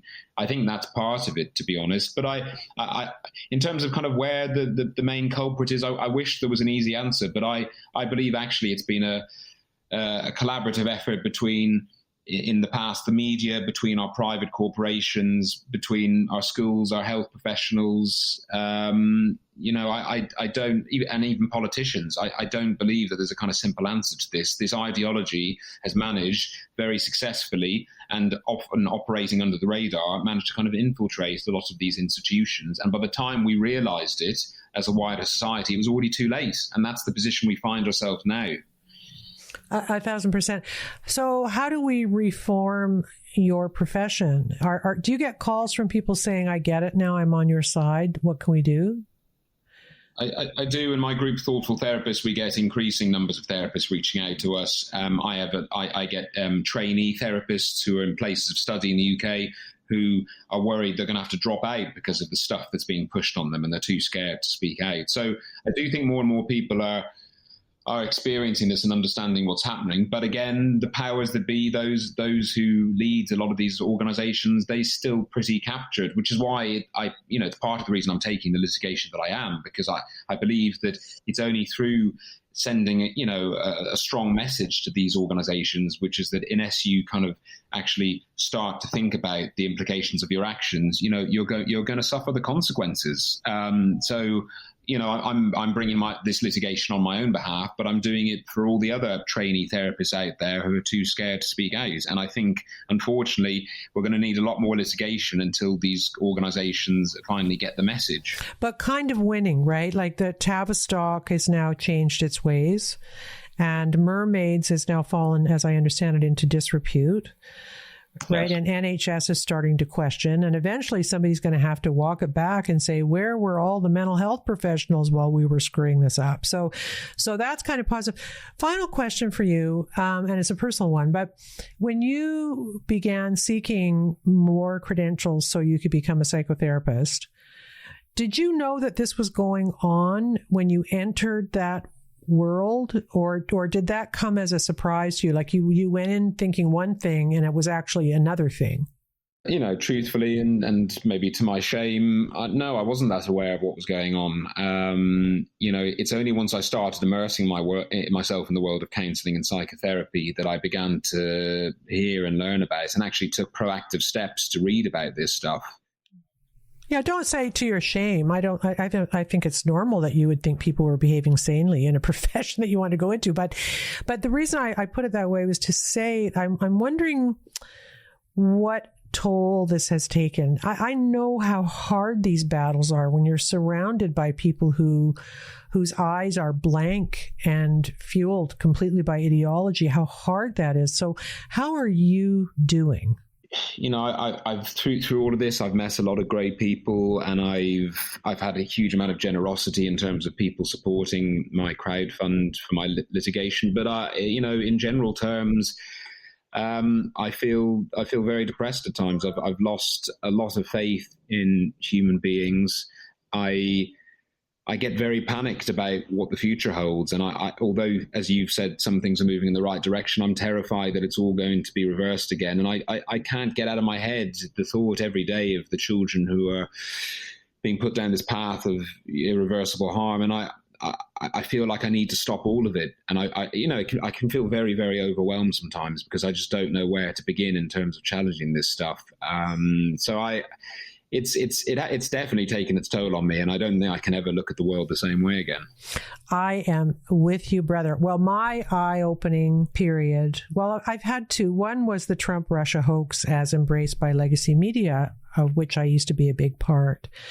And regardless of what anybody thinks of Trump, that was a lie, and the media went all in, and that really scared me. I was like, wow, so the media is picking the president now. And then COVID, because of a science background, I was like, oh my God, these people are not looking at age stratification. And, it was like ridiculous.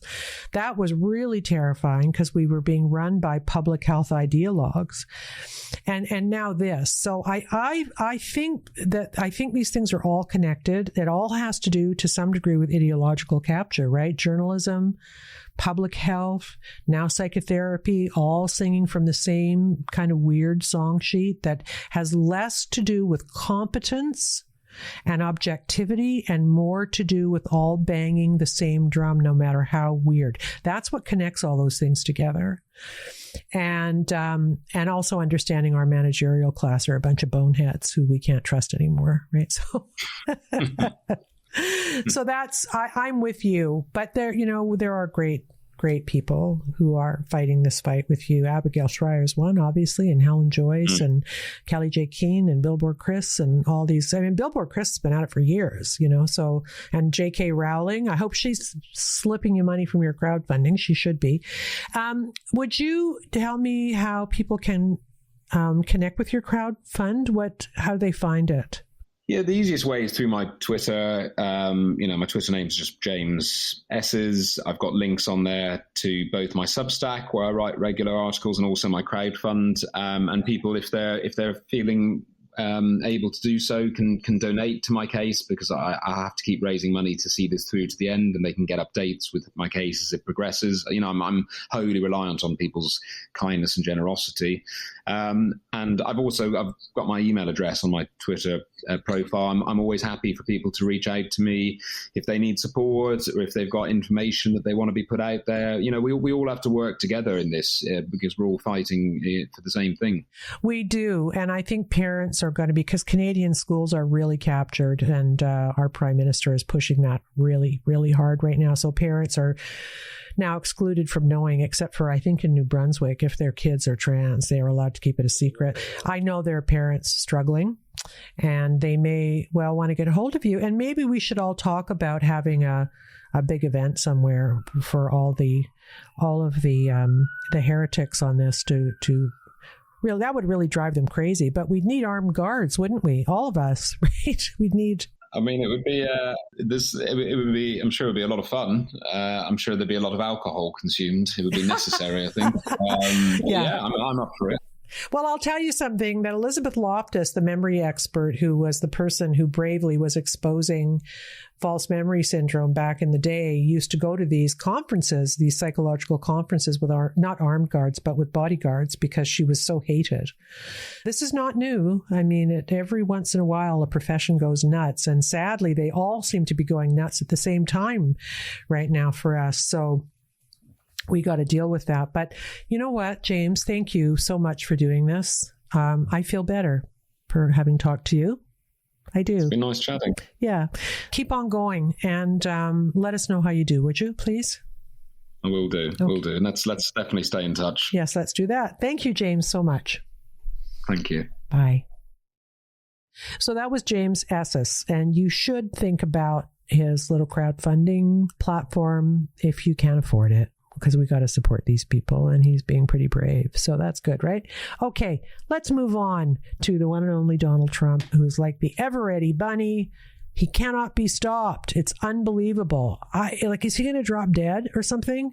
How can he continue on in this wind tunnel of accusations and negativity? I just don't get it, but he does. And it's a history. There's so much to be said and learned and understood about Donald Trump. Yes, he's flawed, but to quote Tucker Carlson, who's back with a vengeance on Twitter and not, giving 0 Fs, as the kids would say, we can't choose the martyrs. Most good martyrs are also super flawed, and obviously Trump is super flawed, but he represents something to the people, and what he represents is that, at least on the surface, he's not a globalist. He hates war. He wants to get people back to work. He wants oil and gas back. That's what the people want. We're governed by people who don't give a care what we want or what we think. And Trump represented leadership that said no to that. And what Tucker said was that the reason they canned him was because he was against the Ukraine war, as any sane person is. So that was quite interesting. But the corollary to that is what the legacy media has been doing. So Rachel Maddow, who lied about him for 3 years and got a raise, as I said, had to explain why they weren't going to carry an event he had the other night. And she said it's because he lies too much or something. And she's actually protecting, by shielding her listeners from Donald Trump's speech. She was protecting them in some way because he lies. This is the woman who lied for 3 years and got rich doing it. Unbelievable. Anyway, here's the tape. Now, I need to say that former President Trump has just started making public remarks, just as he did on the evening of his first arraignment on criminal charges. That was April, when he was booked on 34 felony counts brought by the state of New York. Now, tonight, after his arraignment on federal felony charges, he's speaking again, this time to an audience of his supporters that's gathered for a campaign fundraiser tonight at his golf club and summer home in New Jersey. We knew heading into this that he was planning to make these remarks. We are prepared for his pre-fundraiser remarks tonight to again be essentially a Trump campaign speech. Because of that, we do not intend to carry these remarks live. As we have said before in these circumstances, there is a cost to us as a news organization to knowingly broadcast untrue things. We are here to bring you the news. It hurts our ability to do that if we live broadcast what we fully expect in advance to be a litany of lies and false accusations, no matter who says them. And I do not say this with any glee. I hope it is clear that this is not a glib decision. We take our responsibilities seriously. We revisit decisions like this all the time. We make the best call that we can in real time, every time. But tonight, our call is this. We will monitor that speech by the newly indicted former president. We will not carry his remarks live. If he says anything newsworthy, we promise we will turn that right around and bring it back to you. She's dangerous, I think, or she's just a clown. I don't know which. But the great line of that was, we can't knowingly broadcast untrue things. Holy shit. Really? That is all Rachel Maddow and MSNBC did for the whole Trump-Russia thing. The P-tape's false, the dossier's false, he wasn't being controlled by Putin, there was no collusion, on and on and on, just everything she said. Secret server from the bank and the European bank, no, didn't happen.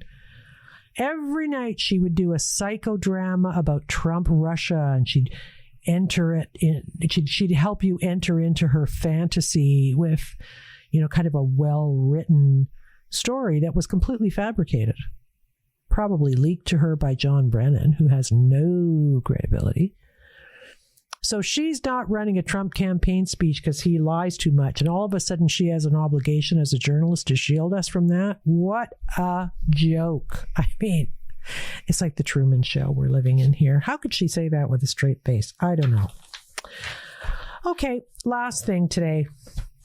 I want to read you a piece that came out of, I believe it was the New York Times, and it's called Requiem for the Newsroom. It's so good.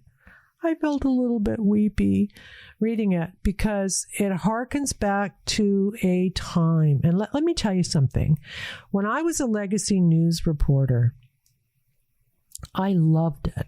And pre me being a big shot, at the Fifth Estate, but just like a newsroom person, newsroom reporter. I loved it. It was the community, it was the drama, it was the clacking of the wire machine when bulletins would come through. You always felt like you were at the center of the universe. Your colleagues were excited for you to get a scoop. I mean, it was really a terrific, especially for an adrenaline junkie with a drinking problem like I had. Yes, that was me. But so did everybody else. It's like that Woody Allen Valium scene. Is anybody else here an alcoholic? Okay, everybody's hand goes up in a newsroom. That's kind of how it works. But those days were wonderful days. And the working from home and the wokeism and a whole bunch of stuff has ruined the newsroom is going away. You probably saw it in All the President's Men about Watergate. They worked in the newsroom at the Washington Post. You probably saw it in the movie Spotlight, which was terrific. They had a very busy and dedicated newsroom there, but they're going away because people work from home and the only thing they interact with is their computer. And we used to get things dropped off to us in brown paper bags, little scoopy things, secret material, secret documents. So that's very sad. But this piece, I thought, captured why we should care about that. So I'm just going to read it to you. I don't want this to be one of those pieces that bang on about how things used to be better and they'll never be as good again, which is sort of a habit of mine, actually. But when it comes to newsrooms, it happens to be true. What would a newspaper movie look like today, wondered my New York Times colleague Jim Rutenberg. A bunch of individuals at their apartments surrounded by sad house plants using Slack, which is a messaging service. Mike Isikoff, an investigative reporter at Yahoo who worked with me at the Washington Star back in the 70s, agrees. Newsrooms were a crackling gaggle of gossip, jokes, anxiety, and oddball, hilarious characters. I think I was probably one of those. Now we sit at home alone staring at our computers. What a drag. And my friend Mark Leibovich, a writer at The Atlantic, noted, I can't think of a profession that relies more on osmosis and just being around other people than journalism. There's a reason they made all those newspaper movies, All the President's Men, Spotlight, and The Paper. There's a reason people get tours of newsrooms. You don't want a tour of your local H&R Block office. Now, Leibovich said, he does most meetings from home at the end of a Zoom call. Nobody says, hey, do you want to get a drink? There's just a click at the end of the meetings. Nothing dribbles out afterward, and you can really learn things from the little meetings after the meetings. When Leibovich got his first newspaper job answering phones and sorting mail at the Boston Phoenix, he soon learned that the best journalism school is overhearing journalists doing their jobs. That is true. Isikoff still recalls how excited he was when he heard his seatmate at the Star, Robert Pear, the late great reporter who worked at the Times, tracked down the fugitive financier Robert Vesco in Cuba. Hello, Mr. Vesco, Pear said in a whispery voice. This is Robert Pear of the Washington Star. With journalists swarming around Washington for the annual White House Correspondents' Dinner and cascade of parties, it seems like a good time to write the final obituary for the American newspaper newsroom. The legendary percussive soundtrack of a paper's newsroom in the 1940s was best described by Times culture czar Arthur Gelb in his memoir, City Room. There was an overwhelming sense of purpose, fire, and life. That clacking rhythm of typewriters, the throbbing of great machines in the composing room, on the floor above, reporters shouting for copy boys to pick up their stories. There was also the pungent aroma of vice, a carpet of cigarette butts, clerks who were part-time bookies, dice games, brass spittoons, and a glamorous movie star mistress wandering about. The Times never went as far as Cary Grant's editor did in His Girl Friday, putting a pickpocket on the payroll. 40 years later, when I began working in the Times newsroom, it was still electric and full of eccentric characters. The green eye shades were gone, and nobody yelled, "Hat and coat!" to send you out on a breaking news story. And it was quieter as it was computerized. I had had a taste of the old louche glamour at the Washington Star. When I started, I was a clerk on the 9 p.m. shift. Afterward, we would go to the Tune Inn, the only bar on Capitol Hill that would serve Bloody Marys at dawn. My job was to type up stories on my Royal typewriter with carbon paper, dictated by reporters who called in from the field, including from the trial of the Watergate burglars. It could get rowdy, and not just because mice occasionally ran across our keyboards, as they did in the CBC radio building, the old one, across my desk. An editor sent me out for beer on deadline, and then almost fired me when I brought back Millard Lite. Reporters had temper tantrums, smashing their typewriters or computer terminals on the floor. There was an incredible camaraderie and panache about the whole endeavor. Whether we were pursuing stories about murder, politics, or the breeding woes of the pandas at the National Zoo. Conversation and competition turned newsrooms into incubators of great ideas, said my friend David Israel, who was already at 25 a must-read sports columnist at the Star when I met him. As I write this, I'm in a deserted newsroom in the Times DC office after working at home for 2 years during COVID. I was elated to get back so I could wander around and pick up the latest scoop. But in the last year, there has only been a smattering of people whenever I'm here, with row upon row of empty desks. Sometimes a larger group gets lured in for a meeting with a platter of bagels. Remote work is a majority priority in contract negotiations for the Times Union, which wants employees to have to come into the office no more than 2 days a week this year and 3 days a week starting next year. Wow. This generation, I'm telling you. Management, which says one thing it is worried about is that young people will stagnate and see the institution as an abstraction if they work remotely too often. They've committed to a 3-day-a-week policy this year, but wants to reserve the right to expand that in the future. I worry that the romance, the alchemy is gone. Once people realize the completely stunning fact they could put out a great newspaper from home, they decided, why not do so?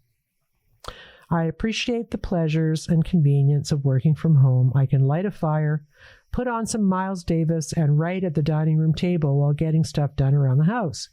My former assistant, Ashley Parker, who became a Pulitzer Prize-winning star at the Washington Post, usually goes into the office on big news days. There's nothing better, which is true. But she also loves the flexibility of working from home, especially since she just had a baby. Now, let's be honest, she said, political reporters have always worked from wherever, whenever, as long as they are filing good stories. Newsrooms have been shrinking and disappearing for a long time, of course, due to shifting economics and the digital revolution. But now I'm looking for proof of life on an eerie ghost ship. Once in a while, I hear reporters wheedling or hectoring some reluctant source on the phone. Even that is muted because many younger reporters prefer to text or email sources. A problem with this, said New Yorker's Jane Mayer, who started with me at the Star, is that if you interview someone in writing, they have time to consider and edit their responses to your questions, which means that spontaneous, unexpected, injudicious, and entertaining quotes are dead. That is so true. I would never interview somebody by email. I'm mystified when I hear that so many of our 20-something news assistants prefer to work from home. At that age, I would have had a hard time finding mentors or friends or boyfriends if I hadn't been in the newsroom, and I never could have latched on to so many breaking stories if I hadn't raised my hand and said, I'll go. Mary McGrory, the liberal lioness columnist, never would have gotten to know me at the Star, so I never would have gotten invitations from her years later like this one. Let's go see Yasser Arafat at the White House and then go shopping. Love that. As Mayer recalled, when a big story broke at the Star, you could see history happening. People would cluster over a reporter's desk, pile into the boss's office, and sometimes break into incredibly loud fights. There were weirdos in newsrooms and fabulous role models occasionally, and the spirit of being part of a motley entourage. Now it's just you and the little cursor on your screen. That is so true. I mean, I probably quibble with all the people she mentions because they are probably getting a lot of stuff wrong right now, but the gist of it is absolutely true. And I will tell you, the first story I ever covered, this is true. I was working at CKO Radio in Vancouver, an all-news station. I'd been reading the news in the booth, and I was just about to go home, and a big hostage taking happened at the BC Pen involving a guy named Andy Bruce, who this was a habit of his, taking hostages. He'd stabbed a guard named Roy Yasuda in the neck and was holding hostages. And so we found out about it. The guy who was our reporter, who was also a shoe salesman, his main career was selling shoes. And I'd been around. I was a journalism student. I'd been around for minutes, He was gone. And so I said, I'll go. Just like in that article, I'll go. So I grabbed my Sony recorder and my Electro Voice microphone, and I headed out the door down to the BC Pen, and I showed up like an actual and real working journalist into the back of journos who were there. And I had the best time ever filing stories and going live on CKO National News Radio, whose main office was in Ottawa. And the rest, they say, is history. I think I did a pretty good job. And after that, I moved out east, and the rest kind of is a bit of history, a bit of a zigzag here and there. But so there is something to being able to say, I'll go, or I'll do it, or let me. I think young people are really, really missing something in not being part of a newsroom and a newsroom culture. But what a lovely piece. Anyway, let me know what you think of it, would you? info@trishwoodpodcast.com if you feel like it, or you can wander over to Substack and leave a comment on a story. I'll post this story on a Substack, and you can maybe leave some comments if you want to. In the meantime, as I say every week, stay critical. See ya.